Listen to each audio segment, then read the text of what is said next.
மீனம், இது நடக்க போகுது. அப்படி என்ன நடக்க போகுது? ஆல்ரெடி நாங்க ஜென்ம சனியில படாத பாடு பட்டுட்டு இருக்கோம். இந்த 7.5 எங்களுக்கு எப்படா முடியும் அப்படின்னு பாத்துட்டு இருக்கோம். இதுல நீங்க வேற ஏமா அப்படின்னு சொல்லி கேக்குறீங்களா? இந்த ஜென்ம சனியில நீங்க எதெல்லாம் பண்ணணும், எதெல்லாம் பண்ணக்கூடாது அப்படின்றத பத்தி தான் நீங்க இந்த வீடியோல பார்க்க போறீங்க. சில நல்ல விஷயங்கள் மூலயமா, சில நல்ல விஷயங்கள் நீங்க கேட்கறது மூலயமா உங்க வாழ்க்கையே கடவுள் நல்ல வகையில மாத்துவாரு. புரியுதுங்களா? இந்த ஜென்ம சனி அப்படின்றது உங்களுக்கு ஒரு பாக்கியமா, பிளெஸ்ஸிங்கா தான் அமைய போகுது. சோ அதுதான் நான் இந்த வீடியோல உங்களுக்கு சொல்ல போறேன். இந்த வீடியோவை ஸ்கிப் பண்ணாதீங்க. கடைசி வரைக்கும் நீங்க முழுமையா பார்க்கும்போது இந்த ஜென்ம சனி அப்படின்ற ஒரு விஷயத்தினால உங்க வாழ்க்கையில எப்படிப்பட்ட மாற்றங்கள் வரப்போகுது அப்படின்றத நீங்களே உணர போறீங்க. நான் உங்களுடைய favourite Vedic astrologer, tarot card reader and இது உங்களுடைய வீனஸ் அஸ்ட்ரோ. மறக்காம நம்மளுடைய சேனலை சப்ஸ்கிரைப் பண்ணி வச்சுக்கோங்க. புதுசா வரவங்க அண்ட் கன்சல்டேஷன் வேணும்னு நினைக்கிறவங்க மேல இருக்கக்கூடிய என்னோட வாட்ஸ்அப் நம்பருக்கு மறக்காம உங்களுடைய அப்பாயின்மெண்ட்ஸை புக் பண்ணிக்கோங்க மக்களே. அண்ட் ஒன் மோர் திங் என்னன்னா, நிறைய பேருக்கு வந்து வீடியோஸை நீங்க ஷேர் பண்றதன் மூலயமா அவங்களோட லைஃப்ல என்ன பண்ணலாம், என்ன பண்ணக்கூடாது, இந்த ஜென்ம சனி அப்படின்றது கண்டிப்பா ஒரு வித தெளிவுக்கு வருவாங்க. ஸோ வீடியோவை மறக்காம ஷேர் பண்ணுங்க. மீனம், காலச்சக்கரத்தின் 12வது ஒரு ராசி. இந்த ராசியோடைய அதிபதி யாருன்னு பாத்தீங்கன்னா குருங்க. அதாவது குரு பகவான் வந்து 2 ராசிகளுக்கு முதன்மையான அதிபதியா வராரு. அதுல ஒண்ணு வந்து பாத்தீங்கன்னா தனுசு ராசி, இன்னொன்னு வந்து மீன ராசி. மீனம் என்பது ஒரு விரய ராசி அப்படின்னு சொல்லுவாங்க. மீன ராசிக்காரங்களை நீங்க பாத்தீங்கன்னாலே தெரியும், அவங்களுடைய கண்களே பேசும். அவங்களுடைய கண்களே பேசுங்க. அவ்வளோ அழகு வாய்ந்த கண்கள் அவங்க கிட்ட இருக்கும். அவங்க சிரிப்பு ரொம்ப அழகா இருக்கும். ஏன்னா இந்த வீட்டுலதான் காலச்சக்கரத்துக்கு 12வது ராசியில தான் சுக்கிரனே உச்சம் அடையக்கூடிய ஒரு ராசி.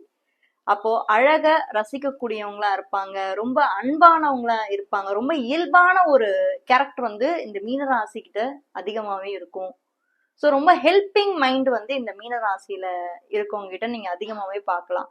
என்னதான் இப்படிப்பட்ட ஒரு கேரக்டர் உங்ககிட்ட இருந்தாலும், அவ்வளவு இலகுன மனசு, எல்லாருக்குமே ஓடி போய் ஹெல்ப் பண்ணக்கூடிய ஒரு மனசு உங்களுக்கு இருந்தாலும், இந்த ஜென்ம சனியில உங்களுக்கு சனி என்ன பண்ணியிருந்திருப்பான்னா, வாழ்க்கையோட நிதர்சனத்தை, இதுதான் வாழ்க்கை, இப்படித்தான் இருக்கு வாழ்க்கை, உங்களை சுத்தி இருக்கிற மனிதர்களை பத்தி உங்களுக்கு ஃபர்ஸ்ட் புரிய வச்சிருப்பாரு. நீங்க ரொம்ப இலகுன மனசுங்க, ரொம்ப சாஃப்ட் ஹார்ட்டட், ரொம்ப கைண்டானவங்க நீங்க. அப்போ உங்களை சுத்தி இருக்க மனிதர்களோட உண்மை முகத்தை நீங்க பார்க்கும்போது ஒருவித அதிர்ச்சியே உங்களுக்கு கூட ஏற்பட்டிருக்கும் இந்த ஜென்ம சனியில. சரிங்களா? சோ அது ஏன் பண்றாரு சனி அப்படின்னா, நீங்க வந்து பக்குவப்படணும், அதுக்காக தான் பண்றாரு. புரியுதுங்களா? So coming to the point, இந்த ஜென்ம சனியில நீங்க என்ன பண்ணணும், என்ன பண்ணக்கூடாது அப்படின்றத நான் சொல்றேன். இந்த ஜென்ம சனியில எந்த ஒரு விஷயத்தையுமே டக்குன்னு யோசிக்காதீங்க, நிதானமா இருங்க. ஏன்னா சனி உங்களுடைய தலைக்கு மேல வந்து அமர்ந்திருக்காரு. நல்லா புரிஞ்சுக்கோங்க. ராசி அப்படின்றது உங்களுடைய எமோஷன்ஸுங்க, உங்களுடைய திங்கிங், நீங்க எப்படி யோசிப்பீங்க. லக்னம் அப்படின்றது உங்களோட உடல், உங்களோட ஐடென்டிட்டி, நீங்க யாரு அப்படின்னு சொல்றது லக்னம். அப்போ உங்களுடைய ராசியின் மேல சனி வந்து உட்கார்ந்து இருக்கும்போது, சனி ஒரு மந்தன், சனி ஒரு நிதானம், சனி வந்து எந்த ஒரு இடத்துல அமர்ந்திருக்கோ அந்த வீட்டுல வந்து நிறைய விஷயங்களை புரிய வைக்கணும்னு நினைப்பாரு.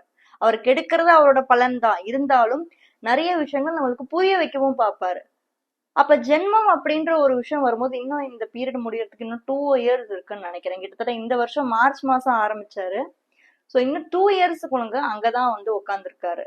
என்ன ஒரு சிறப்பு வாய்ந்த ஒரு விஷயம் அப்படின்னு நீங்க பாத்தீங்கன்னா, இந்த வருடம் உங்களுக்கு நடக்கிற ஒரு விஷயம் என்னன்னா, உங்களுடைய ராசிநாதனான குரு பகவான் ராசிக்கு 5ஆம் இடத்துல போய் உச்சமாறாரு. அப்போ இந்த மீன ராசிக்காரங்களுக்கு திடீர்னு என்ன ஒரு விஷயம் நடக்கும்னா, நிறைய விஷயம் கத்துக்க ஆரம்பிப்பீங்க.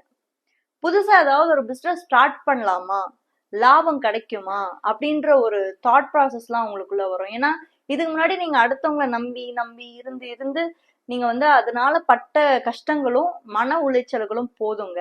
இதுக்கு மேல சனி என்ன சொல்ல வராரு உங்களுக்கு அப்படின்னா, போதும், உங்களுக்கான விஷயத்த இனி நீங்களே பண்ணுங்க. யாரையும் நீங்க நம்பி இருக்கணும் அப்படின்ற எந்த ஒரு அவசியமும் இதுக்கு மேல உங்களுக்கு இல்ல. உங்களுடைய ராசி ஃபர்ஸ்ட் வலுப்பெறும், மனசுல ஒரு தைரியம் வரும். ஏன்னா சனி வந்து உங்களுக்கு உணர்த்திட்டு போயிட்டாரு, உணர்த்திட்டு போகல, இன்னும் அங்கதான் இருக்காரு, உணர்த்திக்கிட்டே இருப்பாரு. பட் குருவோட பார்வை எப்படி இருக்கும்னு பாத்தீங்கன்னா ஒரு வித ரிலீஃப கொடுக்கும். சரி, ஓகே, நம்ம இப்ப இந்த காலகட்டத்துல நம்ம கொஞ்சம் அமைதியா இருக்கலாம், நம்ம எதுக்கும் அவசரப்பட வேணாம், நம்ம உண்டு, நம்ம வேலை உண்டுன்னு இருக்கலாம் அப்படின்ற மாதிரி அந்த எதெல்லாம் உங்களுக்கு வந்து அந்த எம்பத்தி சிம்பத்தின்ற ஒரு விஷயம்லாம் உங்களுக்கு அதிகமாவே இருக்கும். ஏன்னா அந்த கருணை அப்படின்றதும் உங்ககிட்ட அதிகம். சோ அது எல்லாத்தையுமே சிலர் உங்ககிட்ட இருந்து பயன்படுத்திக்க கூட பார்த்திருப்பாங்க. முன்னாடி காலங்கள்ல உங்களை பல பேர் பயன்படுத்துறதுக்கும், ஏன் உங்களுடைய உற்றார் உறவினர்கள், உங்களுடைய நண்பர்கள், உங்களுடைய கேரக்டர்னால. சோ அந்த சனியோட தாக்கம் உங்களை கேரக்டரும் மாத்திருச்சு. இன்னொன்னு குருவோட பார்வை வந்து உங்களுக்கு பல மாற்றத்தையும் ஏற்படுத்துது. புரியுதுங்களா? சோ நீங்க பண்ண வேண்டிய ஒரு விஷயம், இந்த 7.5 சனியில முடிஞ்ச அளவுக்கு சனி கொடுக்குற அந்த ஒரு லெசன்ஸை நீங்க அக்செப்ட் பண்ணிக்கோங்க. எதுவுமே வேண்டாம், இல்ல எனக்கு இந்த வாழ்க்கையே பிடிக்கல, விரக்தியா இருக்கு, அந்த மாதிரி தனிமைக்கு போயிடாதீங்க. ஏன்னா மீனத்துக்கு ஒரு கெட்ட குணம் இருக்குங்க. எவ்வளவுக்கு எவ்வளவு நீங்க நல்லவர்களோ, எவ்வளவுக்கு எவ்வளவு நிறைய பேருக்கு நீங்க செய்வீங்களோ, அவ்வளவுக்கு எவ்வளவு தனிமைக்கு போகக்கூடிய ஆட்களும் நீங்க தான். சோ ஏதாவது ஒரு பிரச்சனை வந்தா எடுத்தோடனே தனிமைக்கு போயிடுறீங்க. அது மாதிரி பண்ணாதீங்க. சனி உங்களுக்கு உணர்த்துறாரு, இதுதான் இப்படித்தான் அப்படின்னு சொல்லி உணர்த்துறாரு. அப்போ குருவோடைய பிளெஸிங்ஸ் உங்களுக்கு இப்ப கிடைக்குது. குரு பகவான் வந்து வக்ரமாயி உங்களுடைய ராசிக்கு 5ஆம் இடத்துல இருந்து வக்ரமாயி மிதுன ராசிக்கு மறுபடியும் போறாரு. இதே வருடம் தான் போறாரு உங்களுக்கு.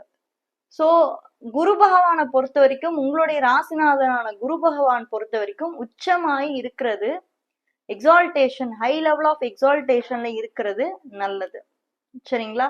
சோ அதனால நிறைய பேருக்கு இது எந்த வகையில பயனுள்ளதா இருக்கும் அப்படின்னு நீங்க பாத்தீங்கன்னா, யாரெல்லாம் இந்த காலகட்டத்தை பயன்படுத்திக்கணும் அப்படின்னு நீங்க பாத்தீங்கன்னா, படிக்கக்கூடிய பசங்கள்லாம் இருப்பாங்க இல்லைங்களா, காலேஜ் ஸ்கூல் பசங்கள்லாம் இருப்பாங்களா, அவங்களுக்கு இது ஒரு நல்ல ஒரு சூப்பரான ஒரு டைம் பீரியடுங்க. ஏன்னா குரு அப்படின்றவரு தன்னுடைய ராசிநாதன், அதாவது உங்களுடைய ராசிநாதனான குரு பகவான் உச்சம் அடையக்கூடிய டைம் பீரியட் வரதுனால டெஃபினட்டா வந்து பாத்தீங்கன்னா லைஃப்ல நிறைய சேஞ்சஸ் உங்களுக்கு வந்து வரும். ஈவன் தோ இந்த 2 வருடங்கள் இந்த சனியோடைய காலகட்டமா இருக்கிறதுனால சில விஷயங்களை நீங்க கண்ட்ரோலா இருக்கிறது மட்டும்தான் உங்களை வந்து அடுத்தடுத்து மேலும் மேலும் உங்களை வந்து கொண்டு போகும். இல்லைன்னா டெஃபினட்டா உங்களுக்கு அது பெரிய ஒரு எப்படி சொல்றது, ஒரு டிராபேக்கா கூட கொடுக்கறதுக்கு வாய்ப்பு இருக்கு. ஸோ நீங்க கவனமா இருக்கிற வேண்டிய விஷயங்கள் என்ன அப்படின்னா, டெசிஷன் எடுக்கிறதுல கவனமா இருங்க. யாரை நம்பணும், யாரை நம்ப கூடாது. ஏன்னா இந்த காலகட்டம் அப்படிதான் இருக்கு. ஓகேங்களா? அண்ட் கும்பராசியை பத்தி தெரிஞ்சுக்கணும்னா இந்த வீடியோட ஃபர்ஸ்ட் கமெண்ட்ல ஃபர்ஸ்ட் லிங்க்ல கொடுத்துருக்கேன், மறக்காம போய் செக் பண்ணுங்க. இந்த வீடியோக்கு நிறைய பேருக்கு ஷேர் பண்ணுங்க. கண்டிப்பா ஒரு பயனுள்ள ஒரு தகவலா இருக்கட்டும்.